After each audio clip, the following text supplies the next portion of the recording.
Chapter 20. A Midnight Witness. Friday, September 14, 3:30 p.m. In less than half an hour Mannix arrived. Heath relinquished his seat to the newcomer and moved to a large chair beneath the windows. Vance had taken a place at a small table on Markham's right where he was able to face Mannix obliquely. It was patent that Mannix did not relish the idea of another interview. His little eyes shifted quickly about the office, lingered suspiciously for a moment on Heath, and at last came to rest on the district attorney. He was more vigilant even than during his first visit, and his greeting to Markham, while fulsome, had in it a note of trepidation. Nor was Markham's air calculated to put him at ease. It was an ominous, indomitable public prosecutor who motioned him to be seated.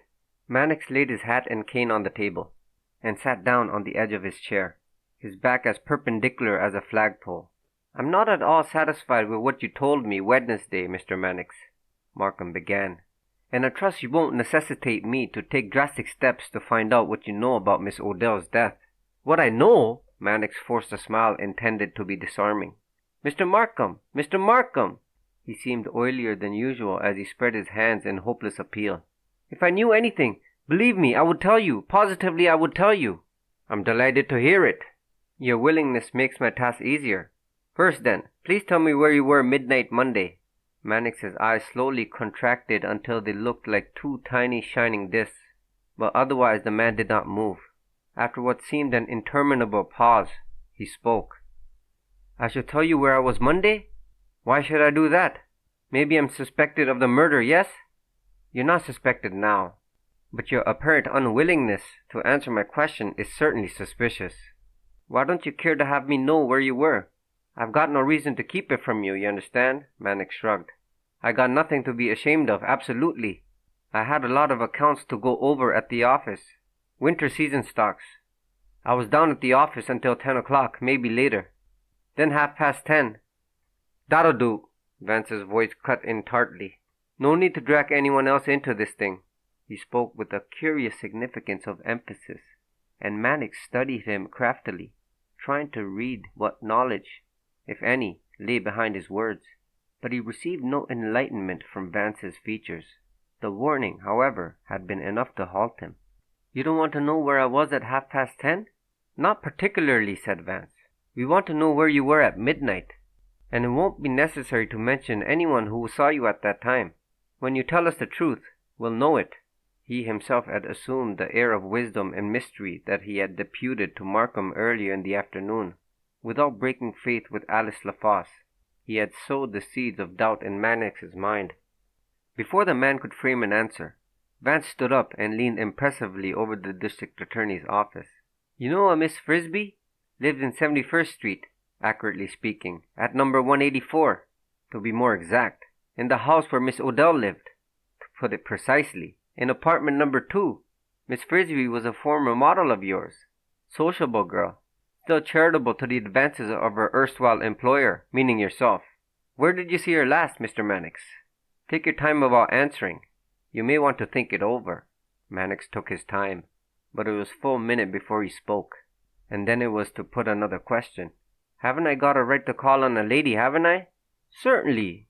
Therefore, why should a question about so obviously correct and irreproachable an episode make you so uneasy?" "Me uneasy?" Mannix, with considerable effort, produced a grin. "I'm just wondering what you got in your mind, asking me about my private affairs. I'll tell you.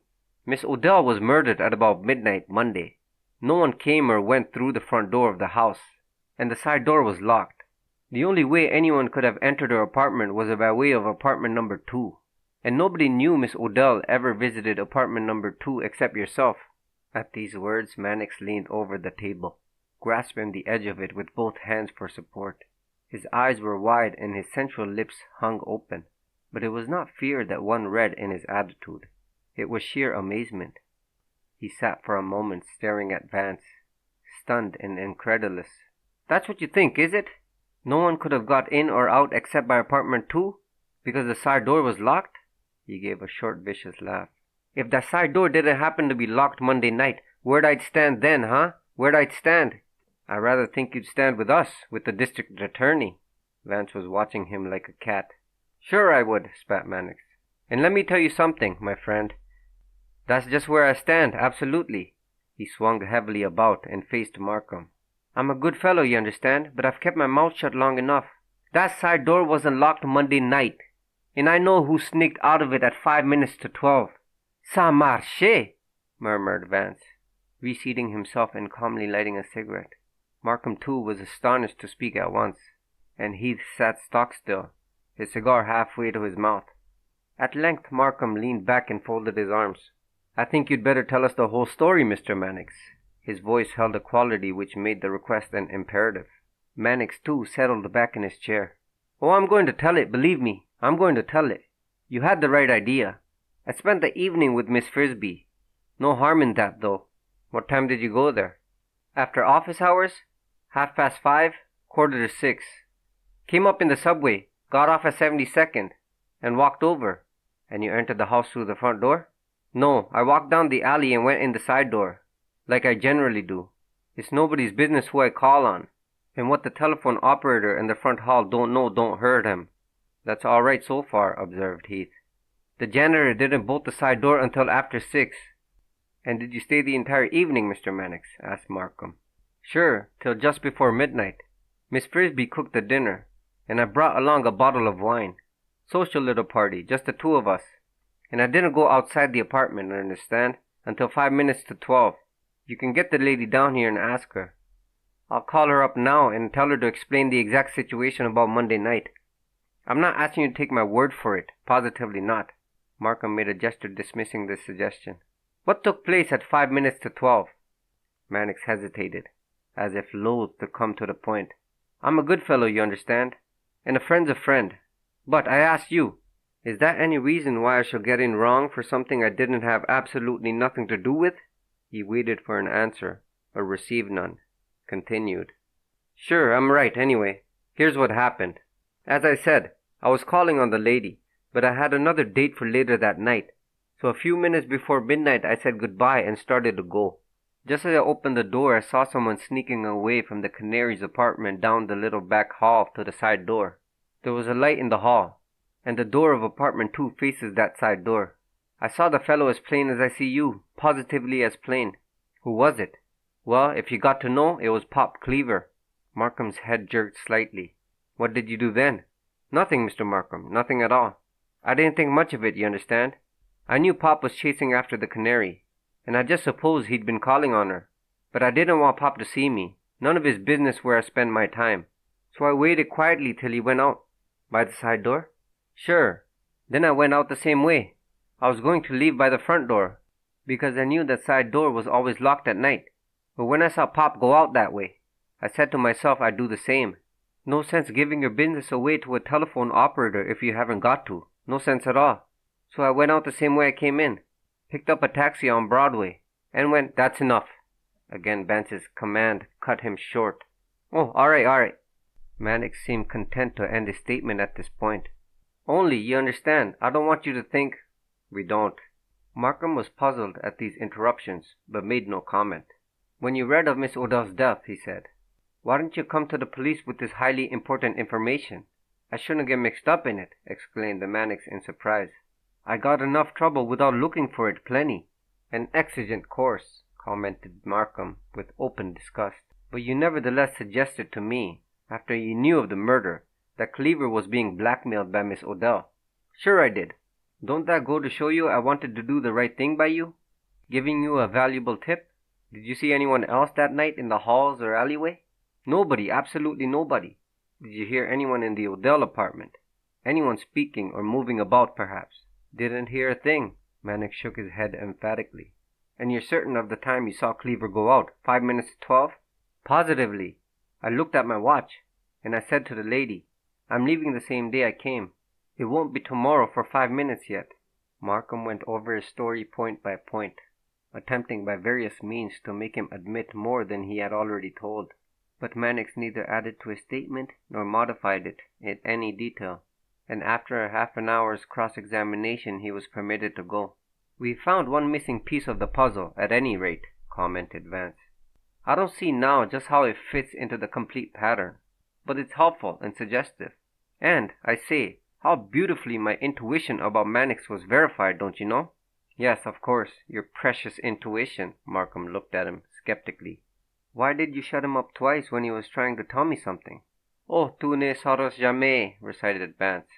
I simply can't tell you, old dear. Awfully sorry, and all that. His manner was whimsical, but Markham knew that at such times Vance at his heart most serious, and he had not pressed the question. I could not help wondering if Miss LaFosse realized just how secure she had been in putting her faith in Vance's integrity. Heath had been considerably shaken by Mannix's story. I don't savvy that side door being unlocked, he complained. How the hell did it get bolted again on the inside after Mannix went out? And who unbolted it after 6 o'clock? In God's good time, my sergeant, all things will be revealed, said Vance. Maybe, and maybe not, but if we do find out, you can take it from me that the answer'll be skill. He's the bird we ought to get the goods on. Cleaver is no expert jimmy artist, and neither is Mannix. Just the same, there was a very capable technician on hand that night, and it wasn't your friend the dude, though he was probably the Donatello who sculptured open the jewel case. A pair of them, was there? That's your theory, is it, Mr. Vance? You said that once before, and I'm not saying you're wrong, but if we can hang any part of it on Skeel, we'll make him come across as to who his pal was. It wasn't a pal, Sergeant. It was more likely a stranger. Markham sat glowering into space. I don't at all like that Cleaver end of this affair, he said. There's been something damned wrong about him ever since Monday. And I say, put in Vance, doesn't the gentleman's false alibi take on a certain shady significance now? You apprehend, I trust, why I restrained you from questioning him about it at the club yesterday. I rather fancied that if you could get Mannix to pour out his heart to you, you'd be in a stronger position to draw a few admissions from Cleaver.